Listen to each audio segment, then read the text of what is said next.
ইসলামী ছাত্র শিবিরের ৪৮তম প্রতিষ্ঠা বার্ষিকীর শুভেচ্ছা জানাচ্ছি। সবাইকে শুভেচ্ছা এবং অভিনন্দন।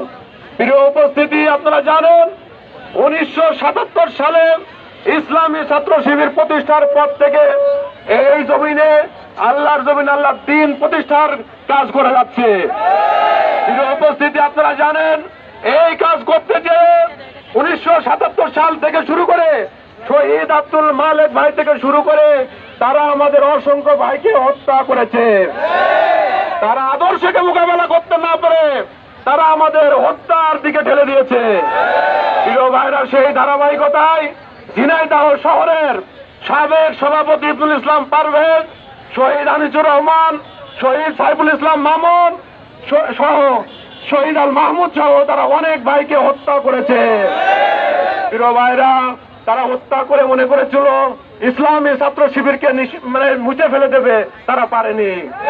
প্রিয় ভাইরা, আমরা বলে দিতে চাই আদর্শকে মোকাবেলা করতে যারা ব্যর্থ হবে আগামীতে কেউ যদি আমাদেরকে নিশ্চিন্ন করতে চাও তারাও পারবে না ইনশাআল্লাহ। প্রিয় উপস্থিতি, বিগত 15টি আওয়ামী ফ্যাসিস্ট সরকারের আমলে আমরা দেখেছি ছাত্রলীগ বিভিন্ন ক্যাম্পাসে তাদের মিনি ক্যান্টনমেন্ট তৈরি করেছিল, ঠিক কিনা? তারা ক্যাম্পাস গুলোকে অশান্ত করে তুলেছিল, তারা ধর্ষণ, তারা ছিনতাই, চাঁদাবাজি করে ক্যাম্পাস গুলোকে পড়াশোনার সুষ্ঠু পরিবেশ ছিল না, ঠিক কিনা? প্রিয় উপস্থিতি, ছাত্রলীগের সকল অপকর্মের আমরা বিচার দাবি করছি। এই নিষিদ্ধ ছাত্রলীগ যতক্ষণ পর্যন্ত এদের বিচার না হবে ঝিনাইদহে এদের কোন স্থান হবে না ইনশাআল্লাহ। এদের যারা অভিভাবক ছিল, এই অভিভাবক যারা আওয়ামী লীগের দায়িত্বশীল যারা ছিল মিন্টু সহ, এদের যতক্ষণ পর্যন্ত বিচার না হবে ইসলামী ছাত্র শিবির তাদেরকে ছেড়ে দেবে না। এই আওয়ামী লীগকে নিষিদ্ধ করতে হবে।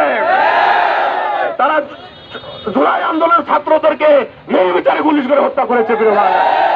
তাদেরকে নিষিদ্ধ না করা পর্যন্ত ইসলামী ছাত্র শিবির এই আন্দোলন চালিয়ে যাবে ইনশাআল্লাহ। এর উপস্থিতি, সর্বশেষ আমি সকলকে ধন্যবাদ জানাচ্ছি। আজকের এই কর্মসূচিতে যারা এসে আমাদের কর্মসূচি সফল করেছেন সকলকে ধন্যবাদ জানাচ্ছি। আমার অন্তরস্থল থেকে মিডিয়া কর্মীদের ধন্যবাদ জানাচ্ছি। যতটুকু বিশৃঙ্খলা হয়েছিল আমি আপনাদের জন্য ক্ষমা চেয়ে নিচ্ছি। মিডিয়ার ভাইদেরকে আমাদের ক্ষমা করবেন, সেই সকলকে দোয়া করে ধন্যবাদ জানিয়ে আমি আমার কথা শেষ করছি। ওমা তৌফিক ইল্লা বিল্লাহ। আসসালামু আলাইকুম ওয়া রাহমাতুল্লাহ।